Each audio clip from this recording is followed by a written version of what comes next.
رات تک کمرے کی حالت پہلے سے بہت بہتر کر دی تھی شازمہ نے۔ ہم اس کمرے کے فرش پر چادر بچھا کر لیٹ گئے تھے۔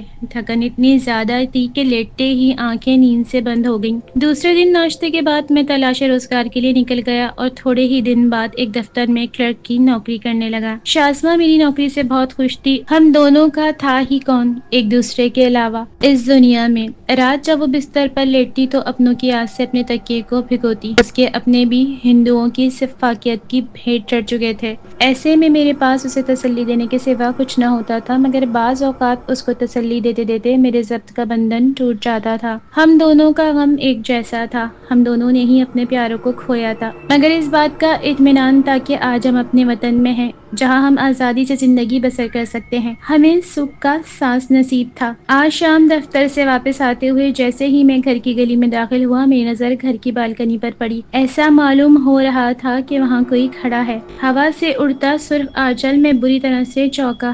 شاید شازمہ ہو، وہ جو کوئی بھی تھی اس کی پشت نظر آ رہی تھی، میں اس کا چہرہ نہیں دیکھ پا رہا تھا۔ میں گھر کے اندر داخل ہوا تو سامنے ہی شازمہ نیلے سوٹ میں کھڑی چائے بنا رہی تھی۔ میں تیزی سے اوپر آیا مگر بالکنی میں کوئی بھی نہیں تھا۔ میں پریشانی سے ادھر ادھر دیکھنے لگا کیونکہ میں نے خود گھر میں داخل ہونے سے پہلے یہاں کھڑا کسی کو دیکھا تھا۔ میں سوچوں میں گم نیچے چلا آیا کہ میرے قدم جیسے کسی نے جکڑ لیے ہوں۔ نیم کے درخت کے پاس پڑی ڈھیروں گلاب کی پتیوں نے مجھے تعجب میں ڈال دیا تھا۔ یہ کہاں سے آئیں؟ ابھی میں ان پتیوں پر غور کر ہی رہا تھا کہ شازمہ کی آواز پر متوجہ ہو کر اسے دیکھنے لگا۔ کہاں ہیں؟ کب سے آوازیں دے رہی ہوں کہ چائے پی لیں۔ شازمہ میرا بازو ہلاتے ہوئے بولی۔ ہاں چلو۔ میں اس کے ساتھ جاتے ہوئے بولا مگر پلٹ کر میں نے دوبارہ ان پتیوں کی جانب دیکھا مگر یہ کیا وہ پتیاں اب وہاں نہیں تھی۔ میں غائب دماغی سے شازمہ کے ساتھ اندر چلا آیا مگر میرا دماغ سارا وقت ان پتیوں میں اٹکا رہا۔ رات کے کسی پہر میری آنکھ عجیب سی آواز سے کھلی جیسے کوئی باتیں کر رہا ہو۔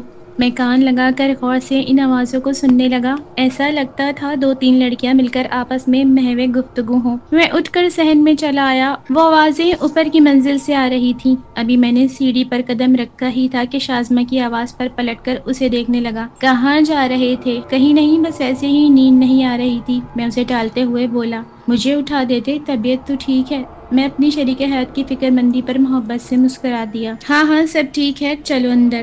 میں اس کے ساتھ واپس پلٹ گیا۔ پلٹتے ہوئے بھی میں نے جس چیز پر غور کیا تھا وہ یہ تھا کہ آوازوں کا سلسلہ رک گیا تھا۔ آج شام دفتر سے واپس آتے ہوئے نظر مندر پر پڑی جہاں سیتا بہت گمسم سی کھڑی تھی۔ میں خاموشی سے گھر کی طرف بڑھ گیا۔ میں منہ ہاتھ دھو کر جب صحن میں آیا تو شازمہ کو سیتا کے ساتھ باتوں میں مصروف دیکھ کر میں واپس کمرے میں آ گیا اور وہاں بیٹھ کر وقت گزاری کے لیے اخبار پڑھنے لگا۔ مجھے سیتا کی بے وقت کی آمد بہت بری لگ رہی تھی اور ساتھ شازمہ پر بھی غصہ آ رہا تھا۔ ایک اجنبی لڑکی کو اتنا فری کر کے بیٹھ گئی۔ میں تھکا ہارا گھر آیا تھا اور اس وقت گھر میں کسی اجنبی کی موجودگی مجھے کانٹے کی طرح چبھ رہی تھی۔ سیتا، یہ مندر تو اتنا ویران ہے، یہاں تو کوئی بھی تمہارے سوا مجھے نظر نہیں آتا۔ شازمہ کے سوال پر میری سماعتیں سیتا کے جواب کی منتظر تھیں کیونکہ اس مندر کو دیکھ کر اکثر میرے ذہن میں بھی یہی سوال آتا تھا۔ میں نے بھی وہاں سیتا کے علاوہ کسی کو آتا نہیں دیکھا تھا۔ ایک وقت تھا باجی، یہ مندر بہت رونق والا ہوا کرتا تھا۔ یہاں پر ہر وقت لوگوں کی بھیڑ ہوا کرتی تھی۔ اس جگہ پر سبھی لوگ دور دور سے اس مندر میں آتے تھے مگر شانتی کے سائے نے سب ختم کر دیا۔ سیتا اداسی سے بولی۔ وہ بہت غور سے سیتا کی باتوں کو سن رہا تھا۔ کیسا سایہ سیتا؟ اس جگہ پر سبھی لوگ دور دور سے مندر میں آتے تھے مگر شانتی کے سائے نے سب ختم کر دیا۔ سیتا اداسی سے بولی۔ میں بہت غور سے سیتا کی باتوں کو سن رہا تھا۔ کیسا سایہ سیتا؟ باجی، یہاں سے تھوڑا دور ایک عورت رہتی تھی شانتی نام کی، بے حد حسین و جمیل۔ سنا تھا وہ جوان رہنے کے لیے جوان لڑکوں کی بھیٹ چڑھایا کرتی تھی۔ اکثر راتوں میں اس مندر میں نظر آتی تھی۔ مندر کی پچھلی طرف ایک ویران سی جگہ ہے جہاں کسی کا آنا جانا نہیں ہوتا تھا۔ وہ وہاں بیٹھ کر اپنا علم کرتی تھی اور نہ جانے اس عورت نے کتنے لوگوں کی بھیٹ چڑھائی۔ تو کیا کسی نے اس عورت کو پکڑا نہیں سیتا؟ نہیں، کیونکہ کسی کو اس پر کبھی شک ہی نہیں ہوا تھا۔ یہ تو جب لڑکیاں غائب ہونی شروع ہوئیں تب لوگوں کو محسوس ہوا کہ ان کی لڑکیاں مندر جاتی تو ہیں پر وہاں سے کہاں غائب ہو جاتی ہیں۔ پھر وہ وہاں آنے والی لڑکیوں کو شربت میں یا کسی بھی چیز میں نشہ آور دوا ملا کر دے دیتی تھی۔ وہ بس موقع کی تلاش میں ہوتی تھی، پہلے ان لڑکیوں سے دوستی کر کے اپنا اعتماد قائم کر لیتی تھی، پھر بعد میں ان کی جان لے لیتی تھی۔ اس مندر سے سب ڈرنے لگے تھے، لوگوں نے یہاں آنا چھوڑ دیا تھا اور پھر یہاں پر ان کی آتمائیں بھی بے چین پھرتی ہیں۔ اکثر راتوں میں لوگوں نے ان آتماؤں کو اس مندر کے اطراف میں دیکھا ہے۔ بہت کوسوں کرب میں ڈوبی آوازیں بھی سنائی دیتی ہیں۔ اوہ، تو تم کو ڈر نہیں لگتا؟ تم کیوں جاتی ہو اس مندر؟ اور وہ شانتی اب کہاں ہے؟ شازمہ ڈرتے ہوئے اس سے ایک ہی سانس میں سب سوال کر گئی۔ نہیں، مجھے ڈر نہیں لگتا، وہ ہنس کر بولی۔ اور شانتی کا بہت برا انجام ہوا تھا۔ اس کے گھر میں ایک رات خود بخود آگ لگ گئی تھی جس کی وجہ سے وہ جل کے مر گئی۔ برائی کا انجام ہمیشہ ہی برا ہوتا ہے، شازمہ افسوس سے بولی۔ اچھا میں چلتی ہوں، بہت دیر ہو گئی۔ وہ شازمہ سے اجازت لیتے ہوئے پلٹ گئی۔ میں بھی اس کے جاتے ہی صحن میں چلا آیا۔ فیاض، سنا آپ نے سیتا کیا بتا رہی تھی؟ شازمہ مجھے دیکھتے ہی بولی۔ ہاں سنا ہے، اب چائے ملے گی؟ میں اس کی بات پر بولا اور در حقیقت میں اس کا دھیان بٹانا چاہ رہا تھا۔ میں نہیں چاہ رہا تھا وہ زیادہ سیتا کی بات کو سوچے۔ میں چائے لے کر اوپر چلا آیا۔ میں بالکنی میں کھڑا ابھی ادھر ادھر دیکھ ہی رہا تھا کہ میری نظر سامنے مندر کی جانب پڑی جہاں سیتا کھڑی ہوئی تھی اور تھوڑی ہی دیر بعد وہ مندر سے نکل کر اس کی پچھلی طرف جانے لگی۔ میں بہت غور سے اسے دیکھ رہا تھا، اب وہ مجھے نظر نہیں آ رہی تھی، مگر کوئی تھوڑی ہی دیر بعد وہ واپس آتی مجھے دکھائی دی۔ وہ واپس مندر کی طرف آ رہی تھی۔ میرے وجود میں غصے کی لہر دوڑ گئی۔ میری بیوی کو الٹی سیدھی کہانیاں سنا رہی تھی۔ مجھے تو خود ہی یہ شانتی لگ رہی ہے، اور شازمہ بھی بہت بے وقوف ہے جو اس کی باتوں میں آ گئی۔ میں شازمہ کی عقل پر ماتم کرتے ہوئے نیچے آنے لگا کہ اچانک میری سماعتوں میں نکرئی کہکے گونجے۔ میں نے تیزی سے پلٹ کر دیکھا مگر وہاں کوئی نہ تھا۔ میں سر جھٹکتے ہوئے پلٹنے لگا کہ ایک بار پھر نسوانی ہنسی کی آواز آئی۔ اب کی بار ایسا لگا تھا کہ 2-3 لڑکیاں مل کر ہنسی ہوں۔ پورا ہال سنسان تھا، کسی کا کوئی وجود نہیں تھا۔ میں سر کو جھٹکتا ہوا نیچے چلا آیا۔ میرے منع کرنے کے باوجود بھی شازمہ سیتا کو اندر آنے دیتی تھی۔ شروع میں مجھے بھی کافی ڈر ہوا کہ میں دفتر میں ہوتا ہوں اگر میرے پیچھے ایسی کوئی بات ہو گئی یا سیتا نے شازمہ کو نقصان پہنچانے کی کوشش کی، مگر سیتا نہایت بے ضرر ثابت ہوئی۔ وہ تو روز شام میں شازمہ سے باتیں کر کے چلی جاتی تھی۔ مجھے اب اپنی سوچ پر ہنسی آ رہی تھی کہ میں سیتا کو ہی جادوگرنی بول رہا تھا۔ آج مجھے دیر ہو جائے گی دفتر سے آتے ہوئے، کچھ کام ہے صاحب کو۔ صبح میں گھر سے نکلتے ہوئے شازمہ سے بولا۔ دفتر میں کام کے دوران وقت کا اندازہ ہی نہیں ہوا، واپسی میں کافی دیر ہو گئی تھی۔ میں جلدی گھر کی جانب قدم بڑھا رہا تھا کہ میں ٹھٹک کر رک سا گیا۔ مندر کے پاس مجھے کوئی کھڑا نظر آیا تھا اور پھر تیز رفتاری سے وہ مندر کے پچھلے حصے کی جانب چلا گیا۔ میں کھڑا صورتحال سمجھنے کی کوشش کر رہا تھا کہ مندر سے اچانک ایک دل دہلانے والی چیخ نے میرے اوزان فتح کر دیے۔ وہ کوئی نسوانی چیخ تھی۔ میں تیزی سے مندر کی جانب بھاگا مگر وہاں کوئی نہ تھا۔ اچانک وہاں سے سسکیوں کی آواز آنے لگی۔ ایسا لگ رہا تھا بہت ساری لڑکیاں مل کر رو رہی ہوں۔ مجھے اس ماحول سے وحشت ہو رہی تھی۔ آہستہ وہ سسکیوں کی آواز اونچی ہونے لگی۔ میں گھبرا کر وہاں سے باہر آ گیا اور گھر کی طرف بڑھ گیا۔ گھر میں داخل ہوا تو کچن سے برتنوں کی آواز آ رہی تھی۔ میں سمجھا شازمہ ہے۔ ابھی میں آگے بڑھتا کہ اچانک کچن سے کوئی ہاتھ میں ٹرے لیے نمودار ہوا اور آہستہ سے سر جھکائے صحن میں بنی سیڑھیوں کی جانب بڑھ گیا۔ وہ کوئی عورت تھی۔ میں ٹھیک طرح سے اس کا چہرہ نہیں دیکھ پایا تھا۔ میری جگہ اگر کوئی اور ہوتا تو خوف سے اس کا دل بند ہو جاتا۔ میں فطرتاً کافی بہادر ہوں۔ میں بہت ہمت کر کے اس کے پیچھے چل دیا اور اوپر کا منظر دیکھ کر میری آنکھیں حیرت و خوف سے پھیل گئی تھی۔ کچھ عجیب ہی منظر تھا۔ وہ ہال تو لگ ہی نہیں رہا تھا، اس کی تو حالت ہی الگ تھی۔ پورے ہال کو بتیوں سے روشن کیا ہوا تھا۔ زمین پر وہی عورت جو ہاتھ میں کھانے کی ٹرے لے کر جا رہی تھی بیٹھی تھی۔ اس کے ساتھ ہی 3 لڑکیاں اور تھیں۔ وہ تینوں آپس میں باتیں کرتے ہوئے ہنسی مذاق کرتی ہوئی کھانا کھا رہی تھی۔ میں غور سے ان کے چہرے دیکھ رہا تھا جو مجھے واضح طور پر نظر نہیں آ رہے تھے۔ اس ہال کا منظر ہی الگ تھا، ایسا لگتا تھا وہاں دن نکلا ہوا ہے۔ فیاض، آپ یہاں کیا کر رہے ہیں؟ شازمہ مجھے ڈھونڈتی ہوئی اوپر چلی آئی تھی۔ نیند کی وجہ سے اس کی آنکھیں سرخ ہو رہی تھی۔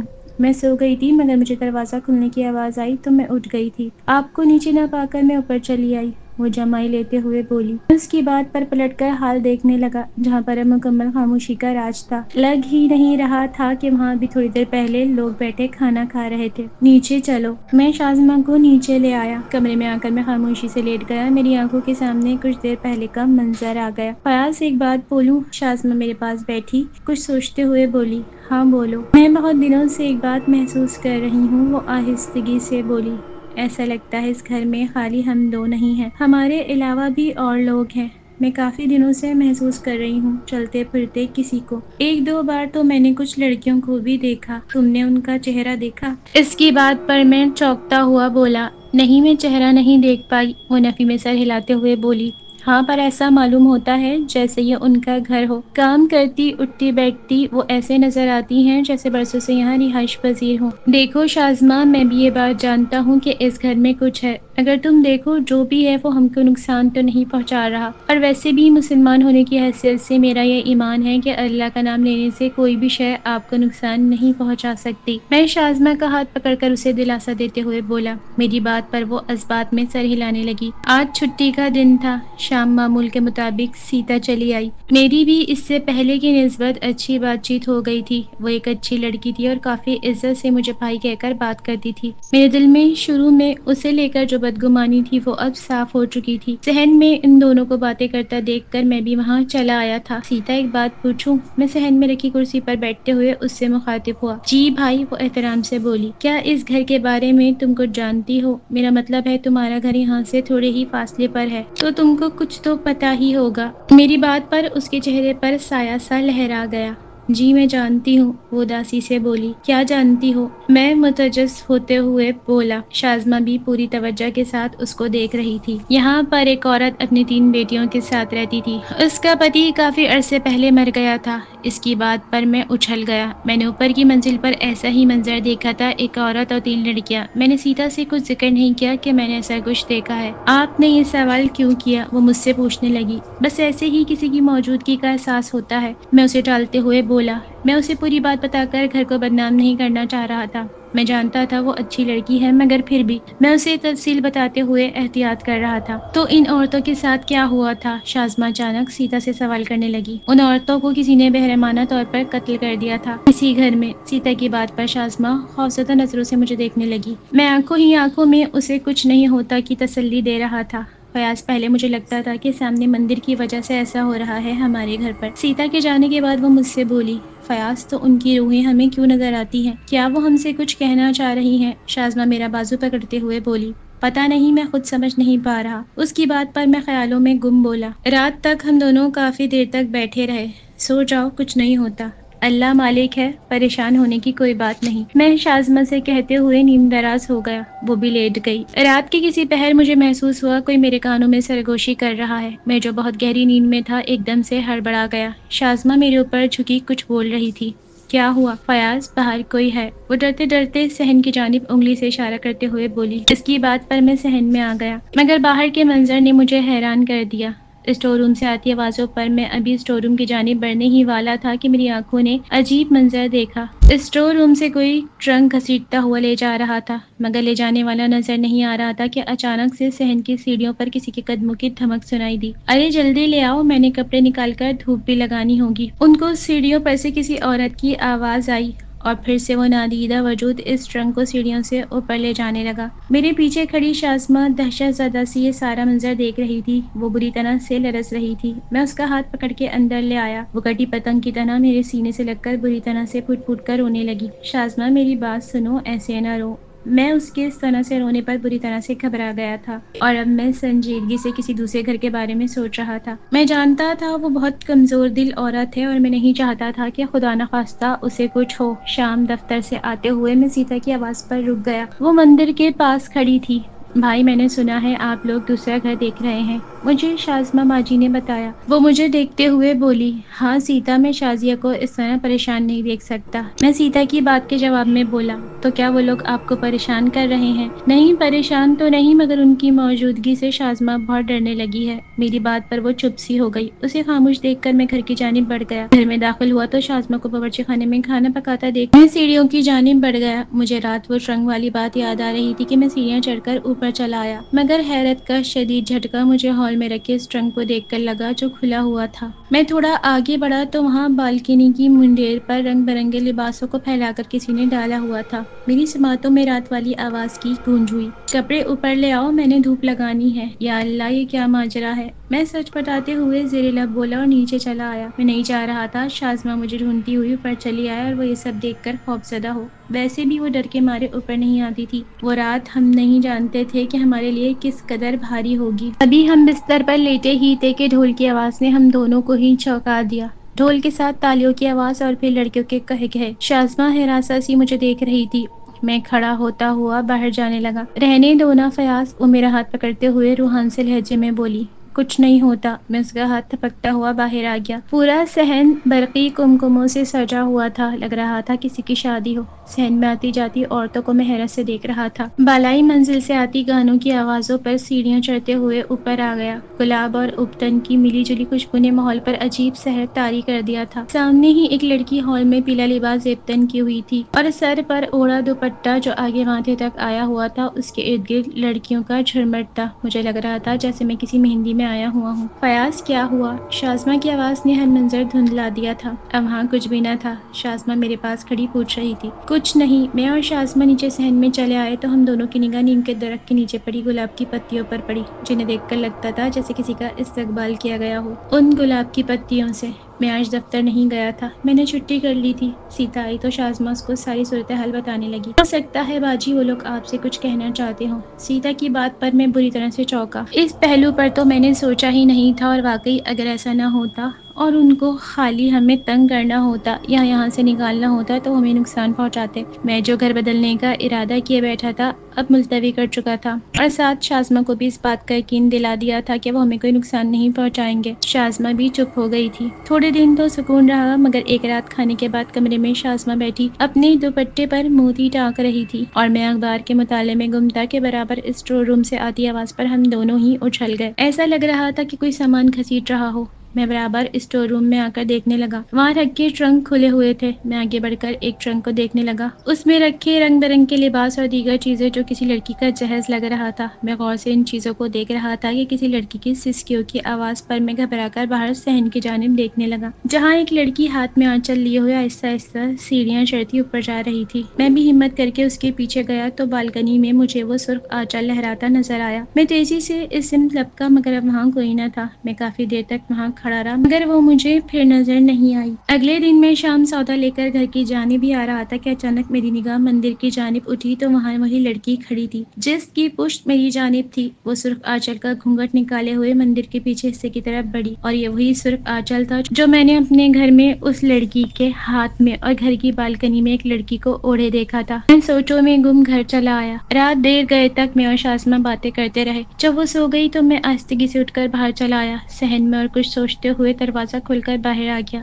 رات اچھی خاصی بیت چکی تھی۔ کتوں کے بھونکنے کی آواز ماحول پر عجیب سی ہولناکیت طاری کر رہی تھی۔ میرے قدم مندر کے پیچھے حصے کی جانب بڑھ رہے تھے۔ وہ جگہ بالکل ویران تھی۔ جھاڑیوں کے علاوہ وہاں ایک کمرہ تھا۔ میں نے آگے بڑھ کر وہ دروازہ کھولا۔ کمرہ اندھیرے میں ڈوبا ہوا تھا۔ ایک غلیظ بدبو نے میرا استقبال کیا۔ میں نے بے ساختہ ہاتھ اپنی ناک پر رکھا۔ اس بدبو نے میرا دماغ ہلا دیا تھا۔ اندھیرے کے سوا مجھے کچھ نظر نہیں آ رہا تھا۔ میں دروازہ بند کر کے واپس پلٹنے لگا۔ ابھی میں تھوڑے فاصلے پر ہی تھا کہ کسی کے سسکنے کی آواز نے میرے قدم کو جکڑ لیا تھا۔ یہ وہی آواز تھی جو مجھے اپنے گھر میں سنائی دے رہی تھی۔ میں گھر کا دروازہ کھولنے ہی والا تھا کہ اوپر بالکنی میں مجھے کھڑی لڑکی نظر آئی جس کی پشت میری جانب تھی۔ وہی سرخ آنچل تھا۔ میں بری طرح سے پریشان ہو گیا کہ آخر یہ کیا معاملہ ہے۔ میں گھر میں داخل ہو گیا اور آ کر بستر پر لیٹ گیا۔ ابھی لیٹے تھوڑی ہی دیر ہوئی تھی کہ گھر میں لگا بھوپال آ گیا ہو۔ ایک عجیب سا شور تھا۔ شازمہ سوتے سے گھبرا کر اٹھ کر بیٹھ گئی اور پریشانی سے مجھے دیکھنے لگی۔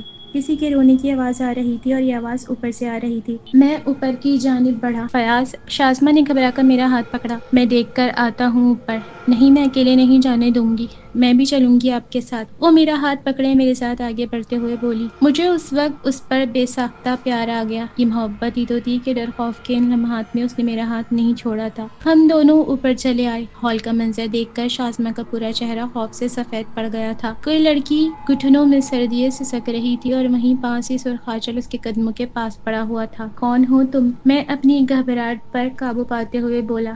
اس نے سر اٹھایا تو حیرت سے میری اور شازیہ کی آنکھیں پھٹ گئیں۔ وہ کوئی اور نہیں، سیتا تھی۔ سیتا تم؟ شازمہ سرسراتی ہوئی آواز میں بولی۔ ہاں، میں سیتا۔ وہ بولی۔ میں یہاں اپنی ماں اور دو چھوٹی بہنوں کے ساتھ رہتی تھی۔ میں سب سے بڑی تھی۔ ہم اس گھر میں ہنسی خوشی زندگی بسر کر رہے تھے۔ میں روزانہ سامنے مندر جایا کرتی تھی، مگر شانتی کی بری نظر نے مجھے اور میرے گھر والوں کو اجاڑ دیا۔ وہ سسکتے ہوئے بولی۔ شانتی کبھی بھی مجھے اور میری ماں کو نہیں پسند تھی۔ ویسے بھی اس کی شہرت اچھی نہ تھی۔ جب میری سگائی ہوئی میں بہت خوش تھی اور بہت چاؤ سے میں اپنے بیاہ کے لیے یہ سرخ آنچل تیار کر رہی تھی۔ وہ حسرت سے اس دوپٹے کو دیکھتے ہوئے بولی۔ میرے بیاہ کے دن قریب آ رہے تھے اور شانتی نے ہمارے گھر آنا جانا کافی شروع کر دیا تھا۔ وہ بڑھ چڑھ کر میرے بیاہ کی تیاریاں کرا رہی تھی۔ شروع میں تو اس کا آنا ماں کو بہت ناگوار لگا، مگر اس نے اپنی محبت سے سب کو رام کر لیا۔ اس نے یہ بھی بتایا کہ اس کے بارے میں غلط افواہ لوگوں نے پھیلائی ہوئی ہے۔ وہ اچھی طرح سے اپنا بھروسہ ہمارے گھر پر قائم کر چکی تھی۔ بارات سے ایک دن پہلے وہ ہمارے گھر پر تھی۔ وہ بڑی بھیانک رات تھی۔ اس رات اس نے اپنا کام کر دکھایا۔ مشروب میں نشہ آور دوا ملا کر اس نے وہ مشروب مجھے اور میری بہنوں کو پلا دیا، جسے پی کر ہم بے ہوش ہو گئے۔ وہ اپنے چیلوں کی مدد سے مجھے بے ہوشی کی حالت میں مندر لے آئی۔ میں نیم بے ہوش تھی اور اس نے مندر میں دیوتا کے آگے میری بھیٹ چڑھا دی۔ اس کی نظر کافی عرصے سے مجھ پر تھی۔ وہ سدا جوان اور خوبصورت رہنے کے لیے جوان اور خوبصورت لڑکیوں کی بھیٹ چڑھاتی تھی۔ میری دونوں بہنیں ابھی چھوٹی تھیں، اس لیے اس فاقیت کا نشانہ میں بنی۔ اس نے مندر کے پچھلے حصے میں بنے کمرے میں میری لاش کو ڈال دیا، کیونکہ وہاں کسی کا گزر نہیں ہوتا۔ اس شانتی نے اس پر ہی بس نہیں کیا، میرے گھر والوں کو بے ہوشی کی حالت میں بے رحمانہ طور پر قتل کر کے اسٹور روم کی زمین میں دفن کروا دیا، مگر میں نے بھی اپنا انتقام پورا کیا۔ اس کے گھر میں آگ لگا کر۔ سیتا نفرت سے بولی، اب تم کیا چاہتی ہو؟ میں عجیب کیفیت میں بولا۔ میں اور شازمہ اس وقت ایک بے یقینی کی کیفیت میں گرفتار تھے کہ جو لڑکی ہمارے گھر آتی تھی، ہم سے باتیں کیا کرتی تھی، وہ ایک روح تھی۔ میں چاہتی ہوں کہ آپ ہماری لاشوں کو نکال کر وہاں سے ہمارا انتم سنسکار کروائیں، تاکہ ہماری بے چین آتماؤں کو سکون ملے۔ میں نے سارا قصہ ایک مندر کے پنڈت کو سنایا اور پھر ان کی مدد سے کچھ آدمیوں نے وہ اسٹور روم کی زمین کھدوائی جہاں سیتا نے نشاندہی کی تھی۔ وہاں سے 3 ڈھانچے ملے اور مندر کے پچھلے حصے کی جانب کمرے سے بھی انسانی باقیات ملے، جن کو ان کی مذہبی رسومات کے مطابق ان کا انتم سنسکار کیا گیا۔ ہم دوسرا گھر لے چکے تھے اور جس دن ہم گھر سے نکل رہے تھے، میری اور شازمہ کی نگاہ بالکنی کی جانب اٹھی جہاں سیتا سرخ آنچل تھامے کھڑی تھی، مگر آج اس کی پشت نہیں تھی ہمارے جانب، بلکہ وہ ہم دونوں کی طرف